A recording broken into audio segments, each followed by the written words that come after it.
இன்னைக்கு வந்து ரவுண்ட் 1 ஸ்டூடெண்ட்ஸ்க்கு சாய்ஸ் ஃபில்லிங் ஸ்டார்ட் ஆகுது இல்லைங்களா?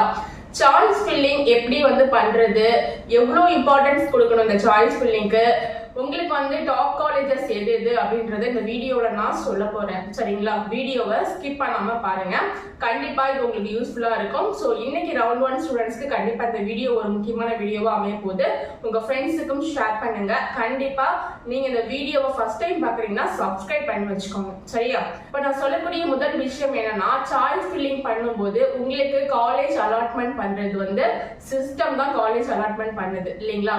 ஸோ அப்படி இருக்கும்போது உங்களுக்கு 5ஆவதா நீங்க வச்சிருக்க காலேஜ் தான் ரொம்ப பிடிக்குது அப்படின்னு வச்சுக்கோங்களேன். ஃபர்ஸ்டா நீங்க வேற ஏதோ ஒரு காலேஜ் வச்சிருக்கீங்க, சிஸ்டத்துக்கு நீங்க 5ஆவதா வச்சிருக்க காலேஜ் தான் உங்களுக்கு ரொம்ப பிடிக்கும் அப்படின்னா தெரியுமா? ஓகேவா? அது வந்து தெரியாது இல்லையா? சோ அதனால நீங்க ரொம்ப புத்திசாலித்தனமா சாய்ஸ் ஃபில்லிங் பண்ணணும். சரிங்களா? உங்களுக்கு எந்த காலேஜ் ரொம்ப ரொம்ப பிடிக்குதோ அந்த காலேஜ் தான் நீங்க ஃபர்ஸ்ட் ஆப்ஷனா வைக்கணும். வச்சிருக்கக்கூடிய சாய்ஸ் ஃபில்லிங்ல ஃபர்ஸ்ட் காலேஜ் தான் ஃபர்ஸ்ட் அலாட்மெண்ட் பண்ணலாமான்னு சிஸ்டம் பார்க்கும். சரிங்களா? காலேஜ் அலாட்மெண்ட் எப்படி உங்களுக்கு சிஸ்டம் பண்ணுது அப்படின்னு பாத்தீங்கன்னா, ஃபர்ஸ்ட்ல இருந்து தான் பண்ணணும். சரிங்களா? ஃபர்ஸ்ட் ஆப்ஷனா நீங்க ஒரு காலேஜ் வச்சிருக்கீங்க, நீங்க ஃபர்ஸ்ட் ஆப்ஷனா பிஎஸ்டி வச்சிருக்கீங்கன்னு வச்சுக்கோங்களேன். பிஎஸ்டி உங்க கட் ஆஃப்க்கு வந்து கிடைக்கல அப்படின்ற பட்சத்துல செகண்ட் ஆப்ஷனை பார்க்கும். செகண்ட் ஆப்ஷனா நீங்க எம்ஐடி வச்சிருக்கீங்க அப்படின்னா, ஓகே இந்த ஆப்ஷன் செகண்ட் ஆப்ஷன் வந்து உங்க கட் ஆஃப்க்கு கிடைக்குது அப்படின்னா செகண்ட் ஆப்ஷன்ல இருக்கக்கூடிய காலேஜே உங்களுக்கு அலாட்மெண்ட் பண்ணிடும் சிஸ்டம். சரிங்களா? செகண்ட் ஆப்ஷனா நீங்க வச்சிருக்கக்கூடிய காலேஜ் உங்க கட் ஆஃப்க்கு கிடைக்கலங்கிற பட்சத்துல தான் உங்களுக்கு மூணாவது ஆப்ஷனை சிஸ்டம் பார்க்க ஆரம்பிக்கும். சரிங்களா? இந்த மூணாவது காலேஜ் உங்க கட் ஆஃப் கிடைக்கலன்ற பட்சத்துல தான் நாலாவது காலேஜுக்கு சிஸ்டம் போகும். சரிங்களா? அதனால சாய்ஸ் ஃபில்லிங் பண்ணும்போது ஃபர்ஸ்ட்ல இருந்து நீங்க ரொம்ப ரொம்ப ரொம்ப உங்களுக்கு ஃபேவரான காலேஜ் தான் ஃபர்ஸ்ட், செகண்ட், தேர்ட், ஃபோர்த்னு சொல்லிட்டு லைன் பை லைனா கொடுத்துட்டு வரணும். சரிங்களா? உங்களுக்கு பிடிக்காத ஒரு காலேஜ் தூக்கிட்டு போய் ஃபர்ஸ்ட் ஆப்ஷனாவோ இல்ல செகண்ட் ஆப்ஷனாவோ வச்சுட்டீங்கன்னா இந்த காலேஜ் உங்களுக்கு பிடிக்காது, நீங்க ஃபிஃப்த் ஆப்ஷனா வச்சிருக்கக்கூடிய காலேஜ் தான் உங்களுக்கு ரொம்ப பிடிக்கும் அப்படின்னு சிஸ்டத்துக்கு ஜோசியம் சொல்லப்படுறது கிடையாது. சோ அதனால நீங்க ரொம்ப புத்திசாலித்தனமா சாய்ஸ் ஃபில்லிங் பண்ணணும். சரிங்களா? அதே மாதிரி நீங்க சாய்ஸ் லாக் பண்றது வந்து 31ஆம் தேதி அன்னைக்கு சாய்ஸ் லாக் பண்ணுங்க. ஓகேவா? இன்னைக்கே சாய்ஸ் ஃபில்லிங் பண்ணி இன்னைக்கே சாய்ஸ் லாக் பண்ணணும்னு அவசியம் கிடையாது. சரிங்களா? என்னன்னா நீங்க வந்து காலேஜஸ் மாத்த முடியாது. சரிங்களா? இப்போ நீங்க ஃபர்ஸ்ட் ஆப்ஷனா ஒரு காலேஜ் கொடுக்குறீங்க, செகண்ட் ஆப்ஷனா ஒரு காலேஜ் கொடுக்குறீங்க.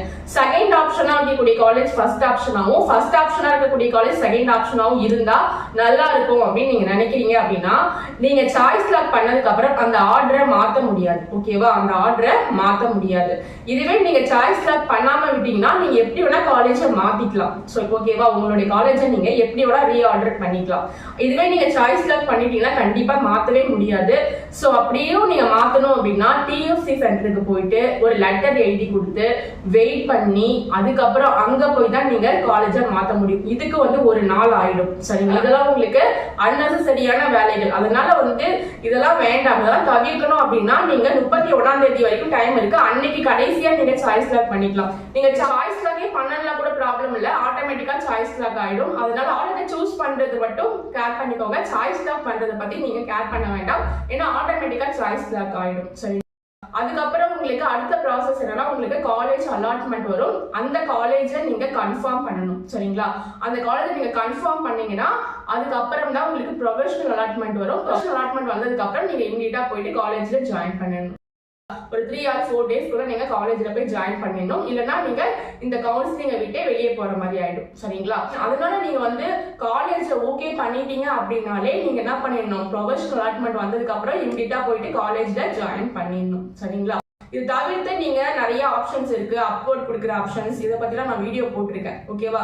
ஃபார் எக்ஸாம்பிள் உங்களுக்கு 10ஆவதா ஒரு காலேஜ் கிடைச்சிருக்குன்னு வச்சுக்கோங்களேன். இந்த 10ஆவதா நீங்க உங்களுக்கு கிடைச்சிருக்கக்கூடிய காலேஜ் வந்து உங்களுக்கு வேண்டாம், மேல இருக்கக்கூடிய 9 காலேஜ்ல ஏதாவது ஒரு காலேஜ் கிடைச்சா கூட எனக்கு ஓகே அப்படின்னா நீங்க வந்து அப்வர்ட் கொடுக்கலாம். ஓகேவா? அப்வர்ட் கொடுக்கும்போது உங்களுக்கு என்ன ஆகும்னா, நீங்க போயிட்டு உங்களுடைய சர்டிபிகேட் எல்லாத்தையும் டிஎஃப்சில கொடுத்துட்டு வெயிட் பண்ற மாதிரி இருக்கும். சரிங்களா? நீங்க அப்வர்ட் கொடுக்கும்போது சில சமயம் உங்களுக்கு மேல இருக்கக்கூடிய காலேஜ் கிடைக்கும், சில சமயம் அந்த காலேஜ் கிடைக்காம இதே காலேஜே கூட உங்களுக்கு திரும்பியும் வரதுக்கான வாய்ப்புகள் இருக்கு. சரிங்களா? அப்படின்னா கூட நீங்க மேல இருக்கக்கூடிய காலேஜ் கிடைச்சிச்சு அப்படின்னா ப்ரொஃபஷனல் அலாட்மெண்ட் மேல இருக்கக்கூடிய காலேஜ் கொடுப்பாங்க, நீங்க போய் ஜாயின் பண்ணிக்கலாம். சப்போஸ் மேல இருக்கக்கூடிய எந்த காலேஜுமே கிடைக்காத பட்சத்துல இந்த காலேஜே உங்களுக்கு கொடுத்துருவாங்க. சரியா?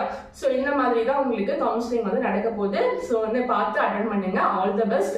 உங்களுக்கு வந்து டாப் காலேஜஸ் லிஸ்ட் வந்து ஒரு பிடிஎஃப் ஆகவே நான் வந்து டிஸ்கிரிப்ஷன்ல கொடுத்துருக்கேன், கமெண்ட் பாக்ஸ்லயும் அந்த லிங்க் கொடுக்குறேன், ஓபன் பண்ணி பாருங்க.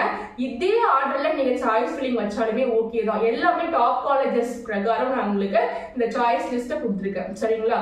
ஓகே, கண்டிப்பா இந்த வீடியோ உங்களுக்கு யூஸ்ஃபுல்லா இருக்கும்னு நினைக்கிறேன். All the best. எல்லாருக்கும் நல்ல கல்லூரி அமைந்து நல்ல வாழ்க்கை அமைய நிறைவுடன் வேண்டிக்கிறேன். சரிங்களா? Okay, bye. மீண்டும் அடுத்த ஒரு வீடியோவோட நான் உங்களை சந்திக்கிறேன்.